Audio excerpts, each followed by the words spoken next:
All right, guys. Hey, welcome. This is Brad Krantz. Thanks for joining me today for my Monday morning leadership. I've got a special guest today in my leadership perspectives, Ashleigh Reeker, who's actually a co-founder along with her husband, Adam, of 3LE. And she's also a leader in the corporate realm. We also happen to be business partners. But Ashleigh, thanks for joining us here today. And I want to welcome you on as my guest. So I'd love to get rolling. Hey, there we are. There she is. She showed up. Hey, thanks for being here. Absolutely, Brad. Thank you so much for having me. Happy Monday to you. Yeah, it's awesome. Thanks for being a guest here. So, yeah, so you and Adam founded 3LE. You're also in the corporate world. I'm sorry about that as a leader, but no, you're doing really awesome. I know you've got a pretty, I guess, high powered job, but you are someone without a college degree that Yep. is successful in the corporate world and also successful in the business world. So kudos to you. You don't have to go to college like me and wait 50 years to figure out what you want to do. But anyway, Ashleigh, thanks for being here. So maybe just give us a little bit of your background in the work world, the business world, and then feel free to just we'll share some of your perspectives on leadership because I'm looking Yeah, forward to hearing those. absolutely, Brad. Thank you so much. Yeah. And for anyone who is checking this out, I hope that over the next, 10, 12 minutes that I'm able to, both Brad and I are able to bring you some value, whether you're a woman or you're a man. I'm really hoping that, in this message today that you can take a couple of nuggets out of this. So, Yeah, Brad, appreciate you having me on. Yeah, absolutely. so 30, how old am I now? 33 years old, uh, born and raised in Omaha, Nebraska. So right smack dab in the middle of the United States. And, Brad, you made mention of like, going to college for however many years to try to figure out what you want to be. Sometimes I Mhm. feel like I still don't know what I want to be. It's ever evolving. But where I am today and where I know that I'm going and where we're going, quite frankly, being able to be partnered in business with Brad has just been tremendous. So my husband and I actually have co-founded an organization called 3LE Team. We are in the network marketing space. We're network marketing professionals. This has been an industry that we have become really passionate about for almost well over 15 years. I actually stumbled into network marketing when I was 19 years old. I had never heard of nor seen. I was on a fast track to become a nurse anesthetist. I had actually graduated high school, had a full ride academic scholarship, had set up like I was that girl. I was such a planner and basically had that all laid out. And then I saw this industry and my world kind of got flipped upside down, but in a really, Yeah. really good way. Yeah. And, throughout that time, my husband and I have built successful companies online. And we made a decision about 2 years ago to really begin to create the type of solution that we feel like network marketers need today. And, if you've ever started a business, whether it's in the online space or, it's been traditional brick and mortar, you understand that there's some growing pains there. And, for us, we run our business together. I am the co-founder. There is another side of the co, which is my Hmm. husband. So I love to get to talk to women and men alike who are either building their businesses on their own or who, maybe building their business with their spouse or maybe in corporate America and not even trying to build a business on their own. They're just trying to Yeah. hustle. They're just trying to, hit their goals, whatever those are. Yeah. And so that's one side of the coin. Adam and I have figured out how to kind of run our business and be effective. We're always tweaking. We're always kind Yeah. of making sure that our roles and our responsibilities are clear because Hmm. there are things he's really good at that I'm Yeah. horrible at, and Yeah. vice versa. In my day, I guess my day job, we're still young. We don't have children. We're getting ready to start our family here, hopefully very soon. And so I've learned how to leverage corporate America in some really positive ways while still giving back to wherever I'm at. Yeah. So by day, I work in software development for basically a kind of a small company, but we're a big fish in big pond. We're a small fish in big Small ponds. fish in a big pond. Yeah. Yeah, we do a lot of really cool things. So I'm our director of program management, which basically means I herd cats all day, but really responsible for operational aspects, making sure our programs get up and off the ground in the commercial and government space. So leading a lot of very like highly intelligent people. We're Hmm. talking engineers Hmm. who think critically and analytically and always want to ask why. And so it has forced me to really level up in my leadership skills and my Yeah. emotional intelligence and things. Yeah. Um, So it's really cool to get to have both of those worlds kind of come together, Yeah. and the things that I'm learning in the corporate lane, I'm Yeah. able to bring into my business. It makes me Well, a better leader. here's the question. I've got two questions for you, but one in the corporate world, because I went to college, got a degree in business, then ended up in the insurance business and found out nothing I'd learned in college prepared me to be self-employed. But you, Yep. on the other hand, had a full ride scholarship, decided to pass that by, and we'll kind of get maybe back to that here shortly. But you're in the corporate world. How did you learn the effective skills to be in a leadership position like that, Ashley? Because you don't have that piece of paper that's so all important Mhm. out in most of the corporate world, which I think is crap, but okay. Tell us about that. Yeah, I love that. So that piece of paper, obviously, I think that piece of paper is important if you're a surgeon. I'm hoping that whoever's performing surgery on me has that piece of paper or has That's a good thing. gone through Yeah, that, yeah, that's a good right, thing. gone through that training. But I think in business, like this country has been founded on the entrepreneurial spirit. Many of those guys, they came from the school of hard knocks, right? Yeah, So how I gained that experience over time, like I did not get into a director or a VP type position overnight. it yeah. was it was learning, and it was putting myself in situations and seeing opportunities or gaps in the organization that I was a part of, and was like, is anybody going to take that? No one's going to take it. I'll take it. Because when you work, I mean, I tell people this all the time.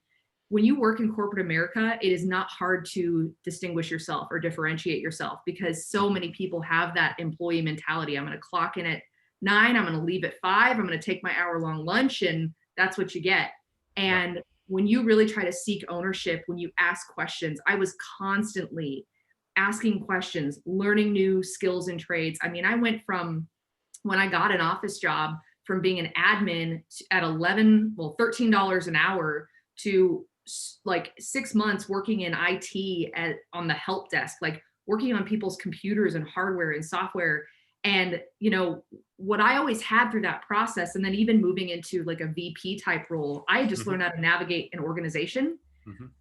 It's about relationships. It's about understanding how to work with people. It's Yeah, about understanding what's going to motivate them. What are the things that cause them pain? And how can you help yeah, find a solution for them in that? I just got really good at those things. yeah, And over time, I was able to just kind of evolve or climb the corporate ladder, which that's not anything I want to hang my hat on. I right. feel called where I am at today, and I'm Yeah, learning an incredible amount that I'm able to bring yeah, into my business. But that piece of paper isn't as important as tenacity, as mhm, humility, mhm. as the willingness to just go out and fall on your face and get back up Yeah. again.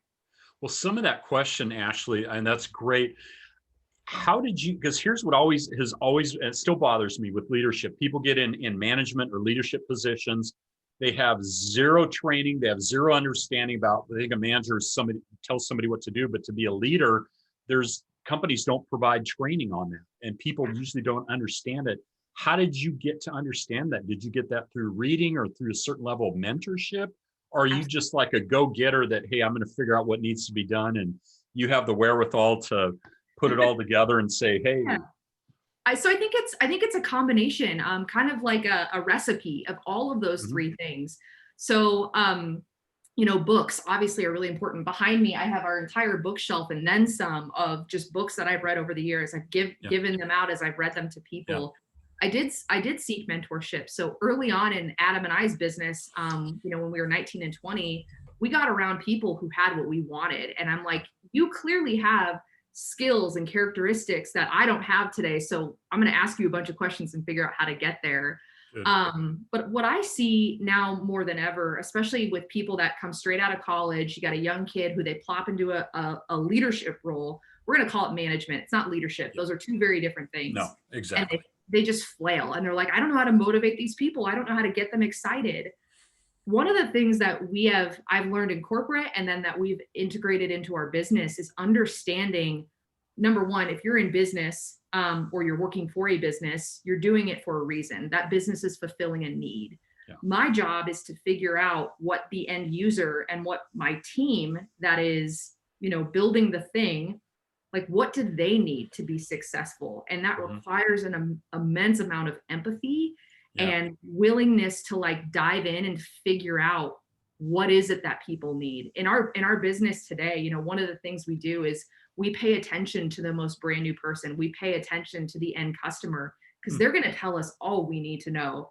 I can be up in a ivory tower making, you know, all these decisions and not be in touch with the field or not be in touch with, you know, our people that are out there growing their businesses. Yeah. Like if I miss that, I miss an opportunity to truly lead. And so I think it's a recipe of all those three things. And it's, like I said, not an overnight thing. No. It's taken a lot of time. And there are still days I fall on my face and I'm like, that was not a good leadership move, but it's just about learning and getting back up again. Yeah, that's awesome.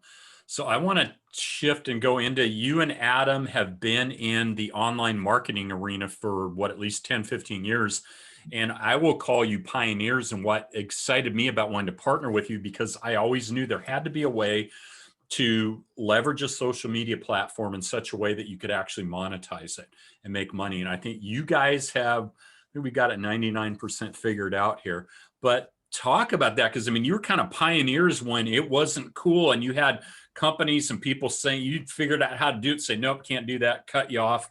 And that requires obviously tenacity, but persistence, and that to go through that grind to where you're at today and saying, hey, I think we got this thing up and ready to go. Oh man, absolutely. So, I mean, we're in an industry that by and large is built primarily offline. There's not a lot of online presence. You know, companies that we get our products from and are able to, you know, send those out to people, they handle fulfillment.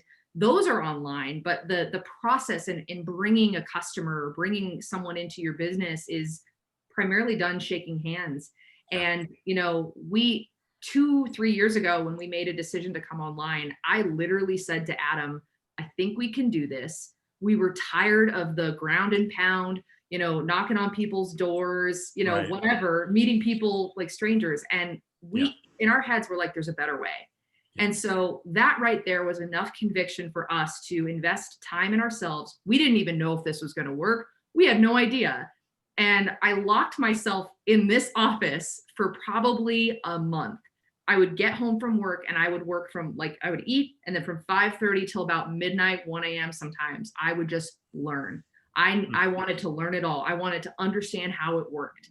And even then, coming out of that month, we had things that we were able to integrate, but it wasn't like we didn't have it all figured out. And so all it has been for us is like, let's learn a thing, let's understand it, let's apply it, and let's monitor it and see if it works. And if it works, we share that out. We tell people, we train our, you know, the people that are in our network on how to do that. And they're like, oh my gosh, what you taught me works. And so it's being able to unapologetically be willing to just go fall on your face with zero expectations. And that's really hard. And I think that's where a lot of leaders, especially leaders that I see coming out of major universities, don't want to traipse, because they want a perfect solution. They want the answer so they can get 100% on the test and keep going. And that's just not what leadership or entrepreneurship is like. No, life isn't like that. I mean, what really, this thing really, to me, is true entrepreneurship, because we're in an industry that's established. And when you talked about, I just told my doctor today, I mean, who wants to go out and when you get in and say, hey, you're going to make a name list of everybody, you know, friends, family, et cetera, people you haven't talked to for 10 or 20 years. No, no normal mainline successful business is doing that as their marketing strategy these days. So that network marketing still says you guys are still stuck back in a 20th century paradigm, but you guys were blazing the trail at saying, hey, no, there's a better way to do it. Maybe talk about some of those. You really have taken leadership with bringing some of that 21st century technology to bear upon an industry that people go, oh no, I don't want anything to do with that. Well, what if you could do it on social media? Yes. See, that's the piece, you know, our role here in, you know, being, you know, they call us, sometimes we get called kids in the industry. You know, our coach and our mentor that we've been working with in our business has done this for a long time. And he's like, I've never seen anyone do this. He's like, you guys are literally like new age network marketers, which is incredible. And, you know, for us, our whole goal, all network marketing is, all business is connecting with people and understanding how to solve their problem. That's it. Exactly. We use technology to do that. So You have an online presence. I have an online presence. I want people to understand when they see me or find me or are looking for me, even like who I am and what I'm about. And what's important, especially as a female in a role like that, I understand Adam and I online, we talk about our marriage. I talk about some of the struggles or the victories or things that I have as a female. Hmm. And over time, my social media presence almost becomes like a resume, or almost becomes like Hmm. my biography, that people Yeah. can come, and my job is to connect with them, is to Yeah. build a meaningful connection where they feel like Yeah. if they reach out and contact me, or if we hop on a Zoom, like they already know me. That's Yeah. my job. That's And that's huge. yep. So some of the things we've done and continue to do are understand these different social media platforms. Brad, you've done a tremendous job diving into LinkedIn and understanding how to use a very professional platform Hmm. to network with people that you're looking to attract Yeah. potentially. Yeah. Same for us on Facebook or on Instagram, where most of the people that I relate to that are like probably most likely customers of mine Hmm. are hanging out. And Yeah. so it's being able to just understand who is your target audience, where are they hanging out? And all we've done is just go figure out those little pockets Yeah. and how you tell your story, how Adam and Ashleigh tell our story. Yeah. And that's been really simple. And we've done it in a way that isn't like a salesman, like a schmoozy salesman. We're just sharing our lives with people and Yeah. helping them understand that, our products or our business even can solve a problem for them. And Yeah. people now come to us. Yeah. We no longer have to build a business where I'm having to sit and go through a list of phone numbers of people I don't know. People are contacting me and saying, I'm interested in what you have. It makes Yeah. the conversation and running a business so much easier. Yeah. Well, some of the things you said, that connecting with people, that's really big. And I think that's something you have to do, especially on social media. And I see so many people that just don't get it. I can't tell you how many messages I get from people, well, the women like, hello, Brad. And it's like, brother, I mean, you didn't watch my video, you didn't look at my profile, nothing. You're just reaching, there's no connection. But I found out I can make good connections when I can tell somebody, hey, I saw your video here. Hey, I like this, and they want to do that. But social media, you talked about it being your resume. I talked to somebody recently when I told them, I go, want to know what your credibility is. Says, man, I'm all over social media. You can go check me out on Facebook, on LinkedIn, on YouTube, Instagram now. Mhm. But that's our resume. You can see who we are. And I think a big one that I've learned, Ashleigh, is we want to partner with, and I want to partner with people that want to partner with me, that Yes. like what we offer, versus I don't want to talk to somebody that isn't interested, that doesn't want to work with me. I'm wasting my time and their time, and I don't have that many more years left. You guys got more, but you know what I'm saying? But it's just all about, you, like I said, the connection, but then they can see who you are. They can see your authenticity on your social media platforms and say, hey, is this someone I might want to be in business with? Exactly. And our whole goal is to make this simple for people. Learning you obviously in any type of leadership or entrepreneurship role, you need to be investing in yourself. If you just think that there's a checklist to go through and bing bang boom, there you are, like, you're sorely mistaken. I think that there's an opportunity to always grow and have a continuous learner type mentality when you're Yeah. approaching this, because Yeah. for us 2-3 years ago, we never would have said, oh yeah, we'll have an app. We'll literally have an app that lets people run their business from their phone and put Yeah. 70 to 80% on automation and have Mhm. 20% reserved for the relationship driven conversations. Yeah. I would have, if you would have said that 3 years ago, I'd have been like, Brad, have a nice day, my friend. That's where we're at today. Like, we have developed an app, Yeah. we have created training, and as we learn, as you learn, we're able to integrate that. We've really become our own case study. And gosh, Yeah. just talking about it, I get excited because Mhm. we can always evolve. We can always Yep. get better. Yep. And I love that about, being able to kind of, I've heard this before. Someone once told me when I was younger, like, lead from the front.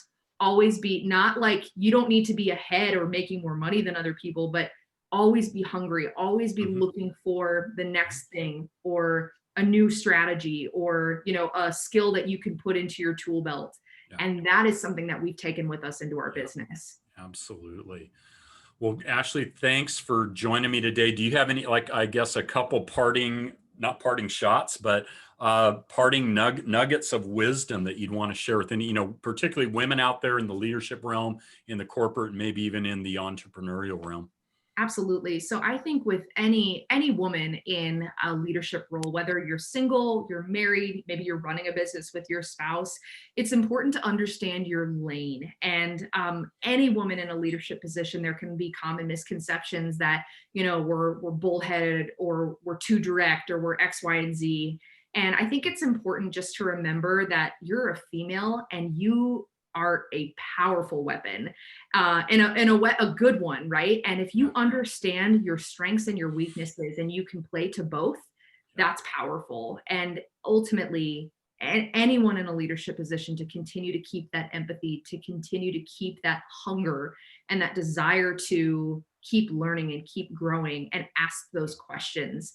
Being able to be in business with my husband has been such an incredible experience. I wouldn't trade it for the world. I wouldn't want another business partner.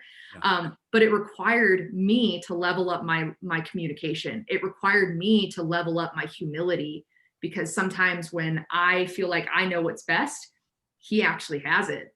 And I need to trust in that. So trusting the people that you put around you is really important as well. So women that may be nervous about taking a leap, whether it's into a business or into a leadership position, do it. You are capable of doing it. And if you don't have that piece of paper, that's a flat out lie. You are capable of overcoming that. I work alongside with people that have that piece of paper, and I feel like I'm able to navigate situations better than honestly they ever could. So that's kind of my parting words. But Brad, I really appreciate you and the conversation here today. Thanks for having me on. Absolutely, guys. Hey, thanks so much for joining us today. And you're welcome to reach out to either Ashleigh or I if you have questions on leadership, want to find out more about our business, I'll call it a cutting edge business project and scaling our business to 7 figures and beyond, using technology platforms of the 21st century, not the 20th. And forging ahead. So again, Ashleigh, thanks again for being my guest today. I appreciate it so much. You guys have an awesome Monday, okay? Awesome. Bye, guys. Bye-bye.